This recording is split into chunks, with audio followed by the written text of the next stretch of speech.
Greetings, stranger, and welcome to Ghastly Tales. You have stumbled upon an unusual, hidden, and foreboding underground vault, one filled with nightmarish visions. Here you will find stories to chill your bones, to stop your heart, and to terrify your very soul.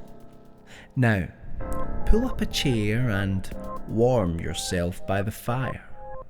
The rain is torrential outside, and I doubt you would get far in the dark.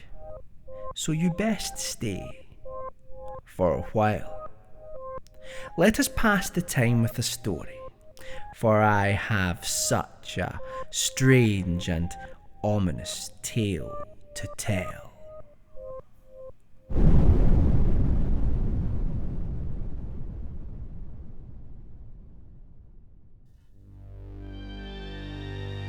Tonight's episode is a narration of an early H.P. Lovecraft story. So once more we invite you to sit by the flickering flames of the fire, to guard yourself from the encroaching darkness, and to listen to another ghastly tale.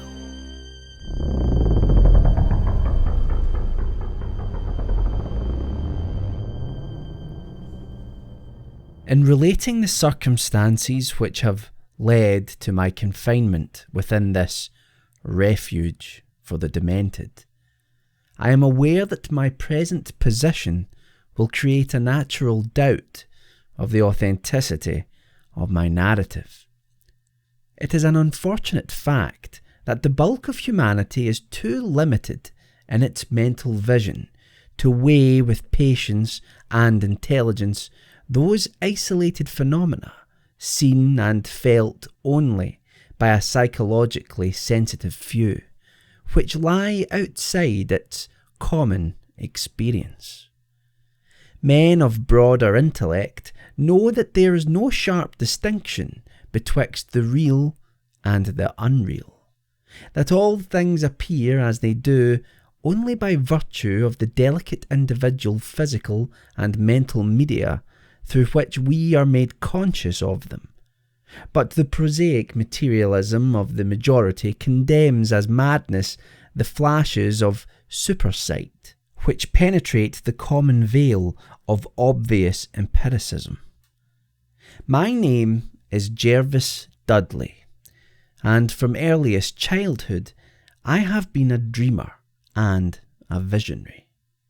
Wealthy beyond the necessity of a commercial life, and temperamentally unfitted for the formal studies and social recreations of my acquaintances, I have dwelt ever in realms apart from the visible world, spending my youth and adolescence in ancient and little-known books, and in roaming the fields and groves of the region near my ancestral home.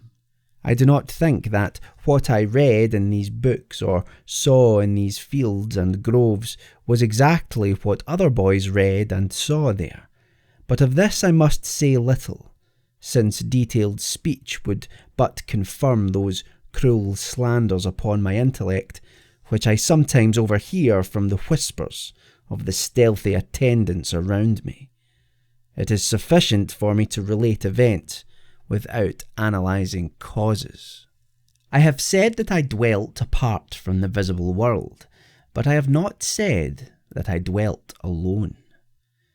This no human creature may do, for lacking the fellowship of the living, he inevitably draws upon the companionship of things that are not, or are no longer, living.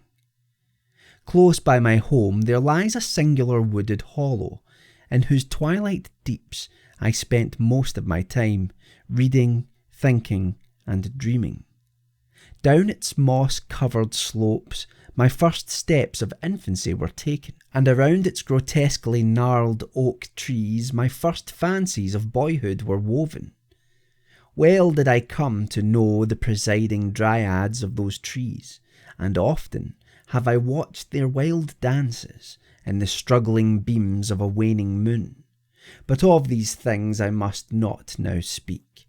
I will tell only of the lone tomb in the darkest of the hillside thickets, the deserted tomb of the Hydes, an old and exalted family whose last direct descendant had been laid within its black recesses many decades before my birth. The vault to which I refer is of ancient granite, weathered and discoloured by the mists and dampness of generations. Excavated back into the hillside, the structure is visible only at the entrance. The door, a ponderous and forbidding slab of stone, hangs upon rusted iron hinges and is fastened ajar in a queerly sinister way by means of heavy iron chains and padlocks, according to a gruesome fashion of half a century ago. The abode of the race whose scions are here inurned had once crowned the declivity which holds the tomb, but had long since fallen victim to the flames which sprang up from a disastrous stroke of lightning. Of the midnight storm which destroyed this gloomy mansion, the older inhabitants of the region sometimes speak in hushed and uneasy voices, alluding to what they call divine wrath, in a manner that, in later years, vaguely increased the always strong fascination which I felt for the forest-darkened sepulchre. One man only had perished in the fire.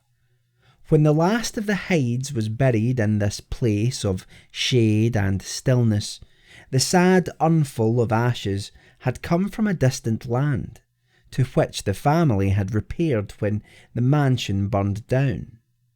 No one remains to lay flowers before the granite portal, and few care to brave the depressing shadows which seem to linger strangely about the water-worn stones. I shall never forget the afternoon when first I stumbled upon the half-hidden house of death.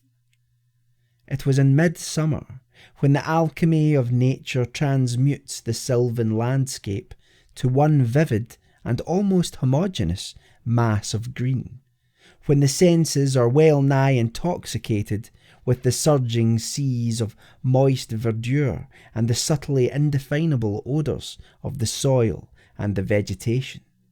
In such surroundings the mind loses its perspective. Time and space become trivial and unreal, and echoes of a forgotten prehistoric past beat insistently upon the enthralled consciousness. All day I had been wandering through the mystic groves of the hollow, thinking thoughts I need not discuss, and conversing with things I need not name. In years a child of 10, I had seen and heard many wonders unknown to the throng, and was oddly aged in certain respects. When, upon forcing my way between two savage clumps of briars, I suddenly encountered the entrance of the vault, I had no knowledge of what I had discovered. The dark blocks of granite, the door so curiously ajar, and the funereal carvings above the arch, aroused in me no associations of mournful or terrible character. Of graves and tombs I knew and imagined much, but had, on account of my peculiar temperament, been kept from all personal contact with churchyards and cemeteries. The strange stone house on the woodland slope was to me only a source of interest and speculation, and its cold, damp interior, into which I vainly peered through the aperture so tantalizingly left, contained for me no hint of death or decay. But in that instant of curiosity was born the madly unreasoning desire which has brought me to this hell of confinement. Spurred on by a voice which must have come from the hideous soul of the forest, I resolved to enter the beckoning gloom in spite of the ponderous chains which barred my passage. In the waning light of day, I alternately rattled the rusty impediments with a view to throwing wide the stone door, and essayed to squeeze my slight form through the space already provided. But neither plan met with success. At first curious, I was now frantic, and when in the thickening twilight I returned to my home, I had sworn to the 100 gods of the grove that, at any cost, I would some day force an entrance to the black, chilly depths that seemed calling out to me. The physician with the iron-grey beard who comes each day to my room once told a visitor that this decision marked the beginning of a pitiful monomania. But I will leave final judgment to my readers when they shall have learnt all. The months following my discovery were spent in futile attempts to force the complicated padlock of the slightly open vault, and in carefully guarded inquiries regarding the nature and history of the structure. With the traditionally receptive ears of the small boy, I learned much, though an habitual secretiveness caused me to tell no one of my information or my resolve. It is perhaps worth mentioning that I was not at all surprised or terrified on learning of the nature of the vault. My rather original ideas regarding life and death had caused me to associate the cold clay with the breathing body in a vague fashion, and I felt that the great and sinister family of the burned-down mansion was in some way represented within the stone space I sought to explore. Mumbled tales of the weird rites and godless revels of bygone years in the ancient hall gave to me a new and potent interest in the tomb, before whose door I would sit for hours at a time each day. Once I thrust a candle within the nearly closed entrance, but could see nothing save a flight of damp stone steps leading downward. The odour of the place repelled yet bewitched me. I felt I had known it before, in a past remote beyond all recollection, beyond even my tenancy of the body I now possess. The year after I first beheld the tomb, I stumbled upon a worm-eaten translation of Plutarch's Lives in the book-filled attic of my home. Reading the life of Theseus, I was much impressed by that passage telling of the great stone beneath which the boyish hero was to find his tokens of destiny whenever he should become old enough to lift its enormous weight. This legend had the effect of dispelling my keenest impatience to enter the vault, for it made me feel that the time was not yet ripe. Later, I told myself, I should grow to a strength and ingenuity which might enable me to unfasten the heavily chained door with ease, but until then I would do better by conforming to what seemed the will of fate. Accordingly, my watches by the dank portal became less persistent, and much of my time was spent in other, though equally strange, pursuits. I would sometimes rise very quietly in the night, stealing out to walk in those churchyards and places of burial from which I had been kept by my parents.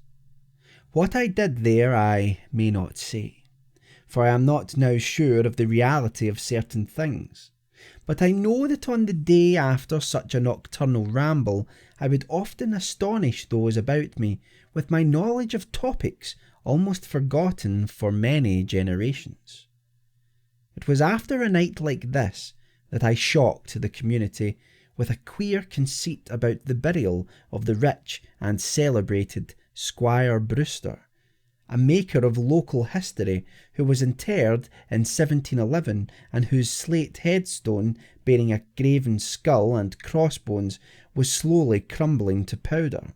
In a moment of childish imagination, I vowed not only that the undertaker, Goodman Simpson, had stolen the silver-buckled shoes, silken hose, and satin small clothes of the deceased before burial, but that the squire himself, not fully inanimate, had turned twice in his mound-covered coffin on the day after interment.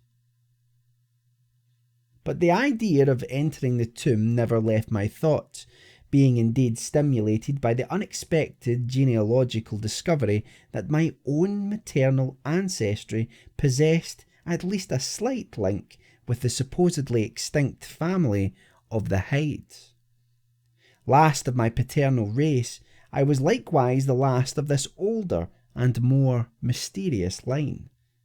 I began to feel that the tomb was mine, and to look forward with hot eagerness to the time when I might pass within that stone door and down those slimy stone steps in the dark.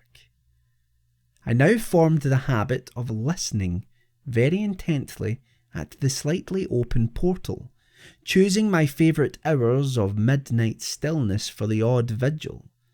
By the time I came of age, I had made a small clearing in the thicket before the mould-stained facade of the hillside, allowing the surrounding vegetation to encircle and overhang the space like the walls and roof of a sylvan bower. This bower was my temple, the fastened door of my shrine, and here I would lie outstretched on the mossy ground, thinking strange thoughts and dreaming strange dreams. The night of the first revelation was a sultry one. I must have fallen asleep from fatigue, for it was with a distinct sense of awakening that I heard the voices. Of those tones and accents I hesitate to speak, of their quality I will not speak. But I may say that they presented certain uncanny differences in vocabulary, pronunciation, and mode of utterance. Every shade of New England dialect, from the uncouth syllables of the Puritan colonists to the precise rhetoric of 50 years ago, seemed represented in that shadowy colloquy, though it was only later that I noticed the fact. At the time, indeed, my attention was distracted from this matter by another phenomenon, a phenomenon so fleeting that I could not take oath upon its reality. I barely fancied that as I woke, a light had been hurriedly extinguished within the sunken sepulchre. I do not think I was either astounded or panic-stricken, but I know that I was greatly and permanently changed that night. Upon returning home, I went with much directness to a rotting chest in the attic, wherein I found the key which next day unlocked with ease the barrier I had so long stormed in vain. It was in the soft glow of late afternoon that I first entered the vault on the abandoned slope. A spell was upon me, and my heart leapt with an exultation I can but ill describe. As I closed the door behind me and descended the dripping steps by the light of my lone candle, I seemed to know the way, and though the candle sputtered with the stifling reek of the place, I felt singularly at home in the musty, charnel house air. Looking about me, I beheld many marble slabs bearing coffins, or the remains of coffins. Some of these were sealed and intact, but others had nearly vanished, leaving the silver handles and plates isolated amidst certain curious heaps of whitish dust. Upon one plate I read the name of Sir Geoffrey Hyde, who had come from Sussex in 1640 and died here a few years later. In a conspicuous alcove was one fairly well preserved and untenanted casket, adorned with a single name which brought to me both a smile and a shudder. An odd impulse caused me to climb upon the broad slab, extinguish my candle, and lie down within the vacant box. In the grey light of dawn, I staggered from the vault and locked the chain of the door behind me. I was no longer a young man, though but 21 winters had chilled my bodily frame. Early rising villagers who observed my homeward progress looked at me strangely, and marvelled at the signs of ribald revelry which they saw in one whose life was known to be sober and solitary. I did not appear before my parents till after a long and refreshing sleep. Henceforward I haunted the tomb each night, seeing, hearing, and doing things I must never reveal. My speech, always susceptible to environmental influences, was the first thing to succumb to the change, and my suddenly acquired archaism of diction was soon remarked upon. Later, a queer boldness and recklessness came into my demeanour, till I unconsciously grew to possess the bearing of a man of the world, despite my lifelong seclusion. My formerly silent tongue waxed voluble with the easy grace of a Chesterfield or the godless cynicism of a Rochester. I displayed a peculiar erudition utterly unlike the fantastic, monkish lore over which I had pored in youth, and covered the fly-leaves of my books with facile, impromptu epigrams which brought up suggestions of Gay, Prior, and the sprightliest of the Augustan wits and remisters. One morning at breakfast, I came close to disaster by declaiming in palpably liquorish accents an effusion of 18th century bacchanalian mirth, a bit of Georgian playfulness never recorded in a book, which ran something like this. Come hither, my lads, with your tankards of ale, and drink to the present before it shall fail. Pile each on your platter a mountain of beef, for 'tis eating and drinking that bring us relief. So fill up your glass, for life will soon pass. When you're dead, you'll ne'er drink to your king or your lass. Anacreon had a red nose, so they say, but what's a red nose if you're happy and gay? Gad split me, I'd rather be red whilst I'm here, than white as a lily and dead half a year. So Betty, my miss, come give me a kiss. In hell there's no innkeeper's daughter like this. Young Harry, propped up just as straight as he's able, will soon lose his wig and slip under the table. But fill up your goblets and pass 'em around, better under the table than under the ground. So revel and chaff, as ye thirstily quaff, under 6 feet of dirt, 'tis less easy to laugh. The fiends strike me blue, I'm scarce able to walk, and damn me if I can stand upright or talk. Here, landlord, bid Betty to summon a chair, I'll try home for a while, for my wife is not there.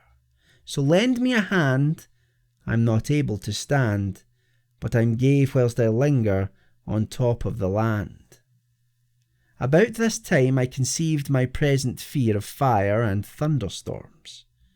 Previously indifferent to such things, I had now an unspeakable horror of them, and would retire to the innermost recesses of the house whenever the heavens threatened an electrical display.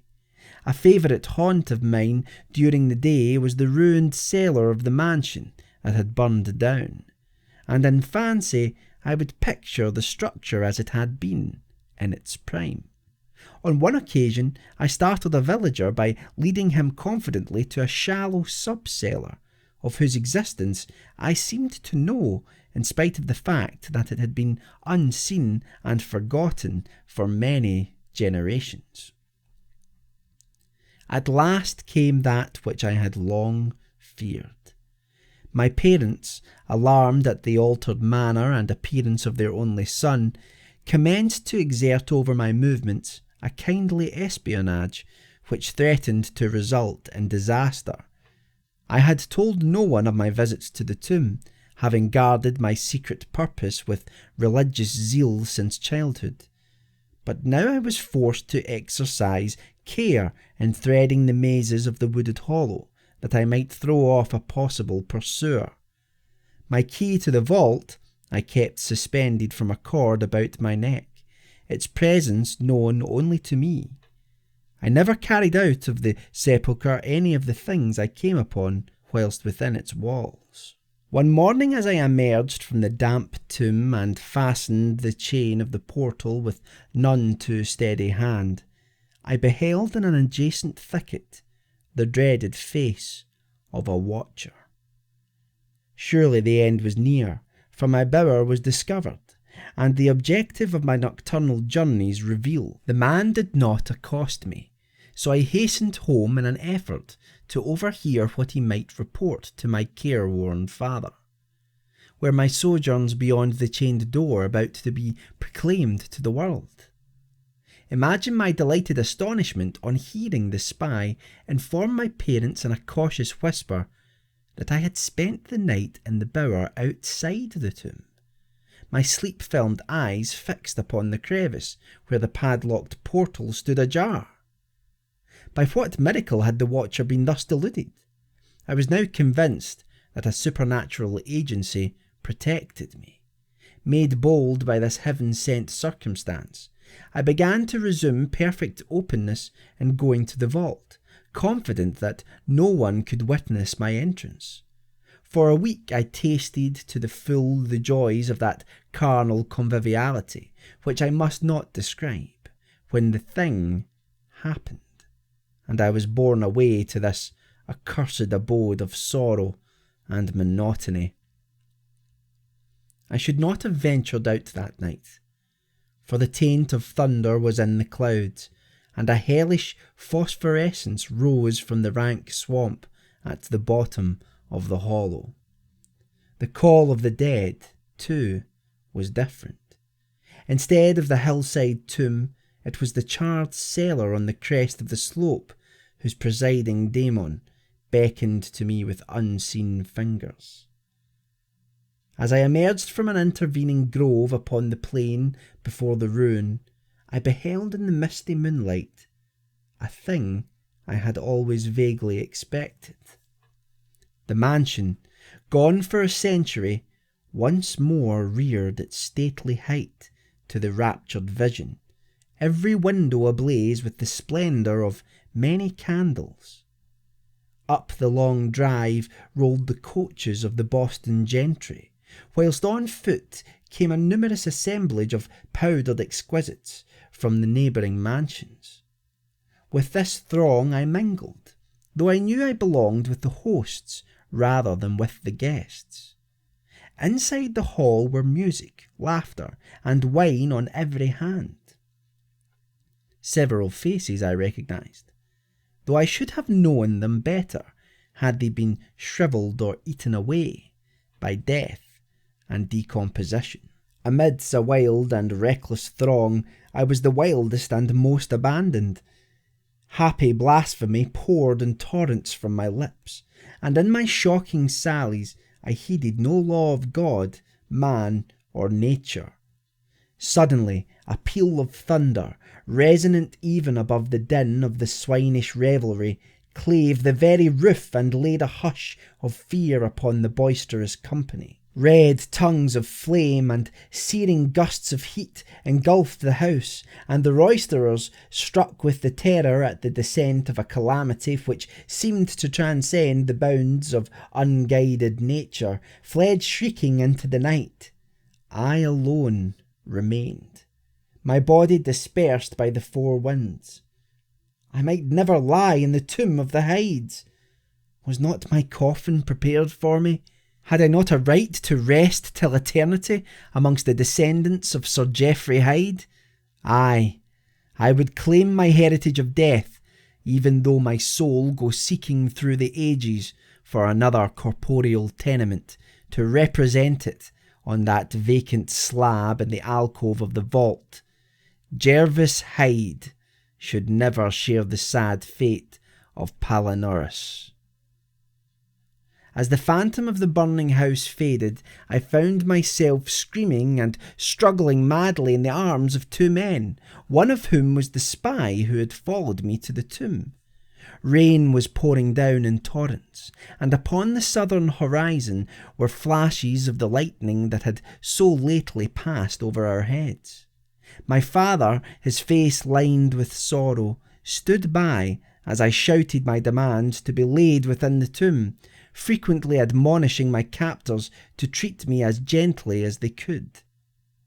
A blackened circle on the floor of the ruined cellar told of a violent stroke from the heavens, and from this spot a group of curious villagers with lanterns were prying a small box of antique workmanship which the thunderbolt had brought to light.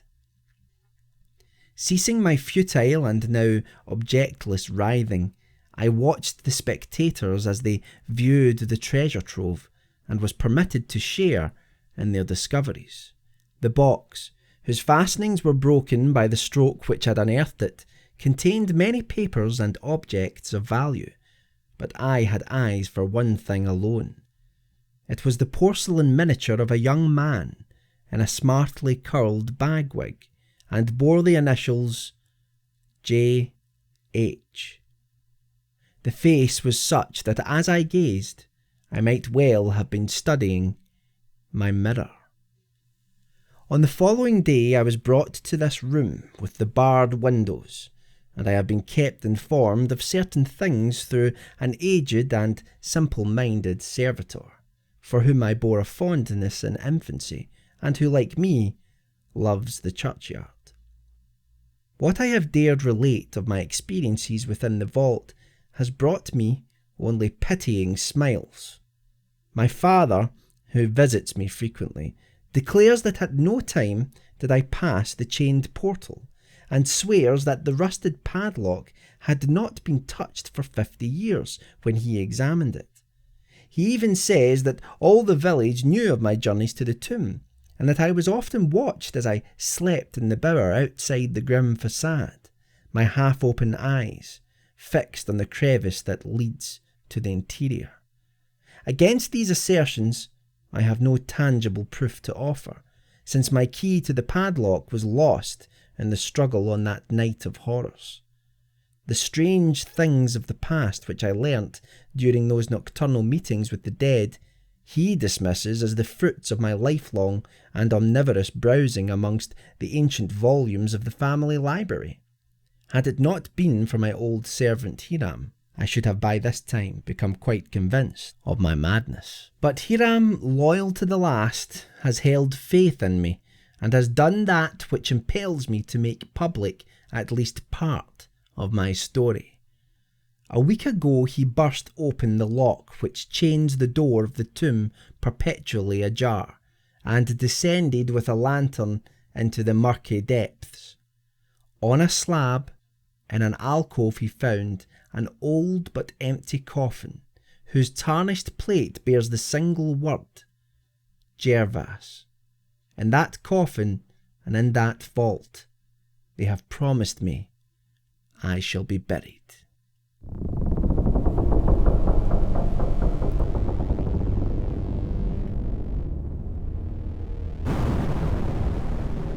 A classic story there from H.P. Lovecraft. What did you make of the tomb? Simple madness?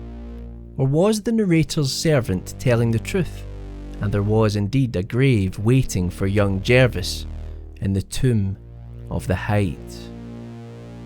We'd love to hear your twisted thoughts. Lovecraft's stories have a way of dragging you down into the madness, psychological horrors which can affect even the most experienced fan of weird tales. Perhaps of all the authors of 20th century horror fiction, he has been the most influential, with music, films, books and television shows based on his works. We'll be narrating many more of Lovecraft's tales this season, so those of a fragile disposition, you have been warned. For more narrations, original horror films, and stories from the Ghastly Tales team, subscribe to the Ghastly Tales YouTube channel at youtube.com/ghastlytales. You can also follow us on Facebook at Ghastly Tales Presents and listen to all of our audio content for free on iTunes, Libsyn, and other podcast providers. Just search for the Ghastly Tales Horror Show and we'll take care of the scares. Well, looks like the storm is about to subside.